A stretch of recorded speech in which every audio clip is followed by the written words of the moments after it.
On se retrouve aujourd'hui pour tester Wisebond, le dernier outil de génération de contenu des Wizards. Alors, n'oubliez pas que vous avez moins 10% de réduction à vie avec OPTMZR10 sur tous vos achats, tous vos abonnements, moins 10% à vie. Et donc on va directement commencer. Vous avez plusieurs options, créer un projet, créer un persona, créer un article, connecter mon WordPress. Et ensuite vous avez les contenus, les projets, les personas que vous avez créés. Ensuite vous avez 3 modes, autopilote, avancé, affiliation, et également la possibilité de plugger un flux RSS. On va voir tout ça plus en détail juste après, on va commencer par le début. Créer un projet, vous mettez le nom de votre site, l'URL de votre site, vous connectez à WordPress, vous faites ajouter. Ça vous permet de segmenter les différents sites. Par exemple, lorsque vous voulez utiliser du maillage interne et tout, moi, je trouve que c'est plus cool de segmenter un petit peu tous les sites. Normalement, vous n'êtes pas obligé de le faire. C'est optionnel. Ensuite, on va directement passer à la création d'un persona. Le persona, il va vous permettre d'adapter le style d'écriture en fonction de votre site, de vraiment la personne que vous visez pour que ce soit du contenu engageant, attrayant, que la personne ciblée ait envie de lire. Et donc, pour ajouter un persona, on appuie là-dessus. Choisissez une image au pif, ça n'a pas d'importance. Le nom, vous n'êtes même pas obligé d'en mettre un, vous pouvez en mettre un qui vous parle. Ensuite, au niveau du style, soit vous connaissez très bien le style de votre site, enfin, qu'est-ce qui attire vos utilisateurs, qu'est-ce que l'utilisateur aime lire, comment ils aiment que ce soit écrit. Et dans ce cas-là, vous balancez tout là-dedans et vous se débrouillez. Soit vous êtes un peu plus flemmard, vous avez un style que vous aimez bien, quelqu'un que vous avez envie de copier, vous savez qu'il a fait du bon travail. Vous allez tout simplement sur un site, par exemple, on va prendre Avis Binance, hop, je copie tout, je vais pré-remplir à partir d'un exemple, coller, générer le style, et voilà, et le ton est informatif et didactique, visant à éclairer le lecteur sur un sujet précis, le registre de langage est majoritairement neutre, tendant vers un style accessible sans être familier, le style d'écriture est principalement explicatif et analytique, avec des éléments descriptifs pour contextualiser, et argumentatifs pour évaluer. Donc si jamais vous avez envie de le lire pour comparer, moi je l'ai déjà lu Starsuc, je trouve que c'est exactement ça, c'est un petit peu le style du journal du geek, quoi. Donc ensuite vous pouvez tester le style d'écriture, ça va vous donner un petit exemple pour voir si ça correspond bien à ça, si ça vous plaît, s'il y a des retouches que vous voulez faire, ça vous coûte rien. Donc adaptez jusqu'à ce que vous ayez un truc qui vous plaît bien. Ensuite vous faites enregistrer, et hop, votre personnage va être là. Là vous pouvez directement passer ensuite au vif du sujet, aux différents modes. Alors vous avez le mode autopilote. Le mode autopilote c'est le mode bulk on va dire. Donc ce que vous allez faire avec ce mode bulk, c'est que par exemple là, vous mettez votre sujet numéro 1, votre keyword numéro 1. Vous mettez votre sujet numéro 2, keyword numéro 2, 3, 4, tout ce que vous voulez bulk. Et ensuite, idéalement, mais vous n'êtes pas obligé, vous pouvez mettre jusqu'à 5 sources. Par exemple, vous allez prendre le top 5 sur la requête. Vous allez virer les gros sites d'autorité qui sont là, mais ils sont un petit peu là pour rien parce qu'ils ont un contenu bidon, vous le savez. Et vous mettez les top, les top requêtes, enfin, les mecs qui sont vraiment là parce qu'ils ont fait un bon contenu, un bon travail. Vous en mettez 5. Ah, pareil, pareil, pareil, pareil. Ensuite, vous avez l'option de conserver le titre ou non. La langue, vous pouvez choisir plusieurs langues, français, anglais, espagnol, et des pays.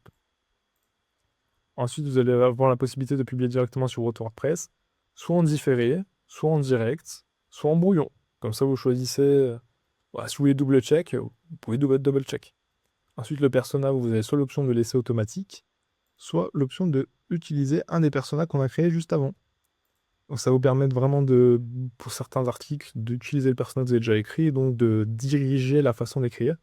Alors tout fait générer ensemble, ça va tout générer. Ensuite, on a l'option avancée. L'option avancée, c'est comme le mode autopilote, mais vous pouvez générer de façon plus précise, parce que vous pouvez un petit peu vraiment beaucoup personnaliser la sortie.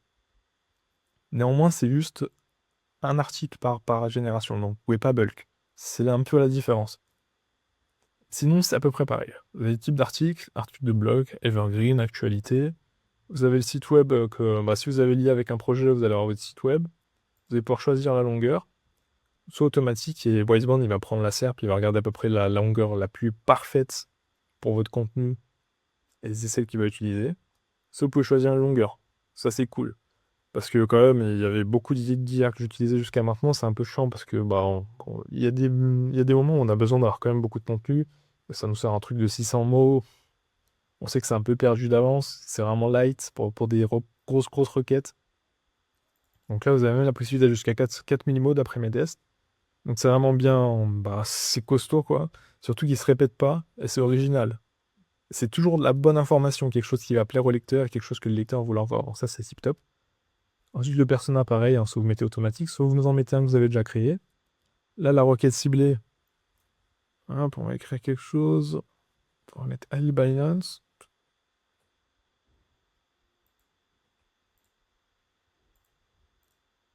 Ah ouais, j'ai pas rempli en haut. J'ai enlevé ce que j'avais mis. Il n'y a pas de remplir en haut. Et là, ensuite, ce qui est ouvert, c'est qu'il va vous générer automatiquement de la réponse à intention de recherche, des informations invitées, des informations supplémentaires, les mots-clés secondaires, mais vous pouvez aussi le remplir vous-même. C'est juste, je trouve ça plus cool de faire directement remplir auto, ça ne nous coûte rien de plus. Et après, ensuite, on peut adapter. Par exemple, là, les mots-clés secondaires, on a Binance, plateforme crypto, bourse crypto, crypto-monnaie, trading crypto, Free Binance, Free Binance, sécurité Binance. Les informations supplémentaires à vraiment avoir, par exemple, inclure une variété d'avis, positifs et négatifs, mentionner les différents outils et services offerts par la plateforme. Ensuite, nouvelles informations invitées. On a promouvoir accessiblement Binance sans mentionner des aspects négatifs ou controverses potentielles. Bon, ça peut être sympa. Si vous voulez un article qui évite d'être trop abusément positif, après, c'est à vous de le régler comme vous voulez. Et la façon de présenter Binance, vous voyez, il y a vraiment moyen de pousser l'IA et de choisir exactement ce qu'on va avoir comme sortie. Donc, c'est pas un truc random, on appuie, on clique et on prie. Non, c'est vraiment vous adapter. Au niveau de la sortie encore, vous pouvez encore choisir. Si vous avez un tableau, moi j'aime bien les tableaux parce qu'ils sont vraiment très complets, ils sont pertinents et ils apportent de la valeur à l'utilisateur. C'est pas le tableau qui est là juste parce qu'on veut un tableau et on dit je vais optimiser mon SEO. Donc les listes à plus, pareil, sources externes, les liens, pour ajouter un lien par exemple pour enfin, un petit CTA parce que vous avez envie de convertir sur X ou Y lien. Générer une image de couverture, faire du maillage interne, il faudra configurer votre site d'ailleurs parce que moi là je ne l'ai pas fait sur ce projet. Ensuite, FAQ, mots en gras. Audio, ça vous permet de générer un petit podcast d'environ à peu près 1 minute. Ça peut être vraiment sympa pour le EAT. Parce que imaginons que vous êtes sur un site, tous les jours vous balancez un article, vous lancez un article. Bah, si vous faites cette option en plus, ça vous fait aussi un podcast. Donc vous l'envoyez sur Deezer, Spotify, tout ça, et ça vous fait des gros BL sur votre article, à peine publié, boum, gros BL bien d'autorité. Enfin, ça donne de la trust, quoi. C'est plutôt ce que je vais dire. Ensuite, au niveau de c'est aussi publication sur WordPress, comme je l'avais dit, et la possibilité de créer des liens réseaux sociaux. On a Facebook, on a LinkedIn, on a Twitter, et je crois qu'il y a Instagram aussi, je ne sais même plus trop. Ensuite, affiliation. Là, c'est vraiment ce qui différencie Wisebond, parce que des autres outils, ils n'ont pas ce mode-là. C'est toujours des articles plutôt adaptés, vente de liens ou informatifs, mais c'est toujours retaper soi-même pour avoir un bon truc d'affiliation, que ce soit pertinent, bien écrit, et que ce soit vraiment comme on veut. Tandis que là, on a vraiment A 10 produits, on a produit 1 ou produit 2, par exemple X contre Y, on a meilleur plus produit, on a code promo plus produit, donc on va en checker vite fait. Dans le produit, ça se présente exactement comme le mode avancé.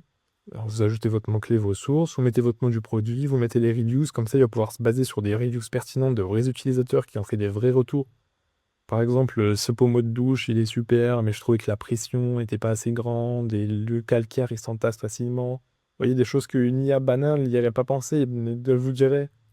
Ah, par exemple, ce pommeau de douche, il est bien, mais il a seulement une pression de X, Y, Z. C'est pas vraiment une information pertinente où la personne, l'utilisateur, se met à la place.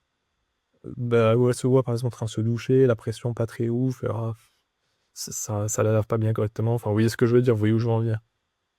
Vous mettez les URL d'affiliation, vous avez différentes options, comme le mode avancé, vous choisissez ce qui vous plaît, comme ça vous personnalisez votre sortie et vous êtes content. Alors juste ce que j'ai bien aimé aussi au niveau des sorties, dites-moi en commentaire d'ailleurs si vous voulez voir plusieurs sorties, parce que ça peut prendre un peu de temps. Ah, vraiment, bah, qu'est-ce que vous voulez voir surtout comme sortie? Parce que si je génère tout et que je vous montre tout en vidéo, la vidéo va faire 40 minutes, ça va être chiant. Donc dites-moi ce que vous voulez comme sortie, je vous fais des sorties, et mettez-moi aussi la requête s'il vous plaît, quand ça m'évite de réfléchir. Ensuite, vous avez en affiliation, vous avez produit 1 contre produit 2. C'est à peu près la même façon, vous voyez, vous mettez votre mot-clé, des sources, vous mettez produit 1, vous mettez le produit 2, URL d'avis, Trustpilot, Amazon, tout ça, tout ce que vous trouvez. Et ensuite, les liens d'affiliation, vous personnalisez, c'est parti. Dans meilleur plus produit, c'est pareil, vous pouvez mettre jusqu'à 10 produits, donc les produits 1, produit 2, produit 3, et vous en rajoutez si on a besoin de plus. Ensuite, pareil, vous pouvez personnaliser la sortie, ça fonctionne tout pareil. Ensuite, code promo, c'est exactement pareil, excepté que, bah, bien entendu, comme c'est un code promo, vous allez mettre votre code promo, le pourcentage de réduction, et tout le reste, c'est exactement pareil, ça fonctionne de la même façon. C'est ce que je tenais à dire d'ailleurs au niveau des sorties, parce que j'en parlais il y a même pas une minute. Ce qui est trop cool, c'est que c'est bien adapté pour de l'affiliation et pour convertir surtout. Parce que qu'est-ce qu'on veut quand on cherche un avis sur Google? On veut une intro impactante, et c'est ce qu'il fait. Wise toujours fait toujours des intros très impactantes. Il se met à la place de la personne et il donne envie de lire la suite de l'article.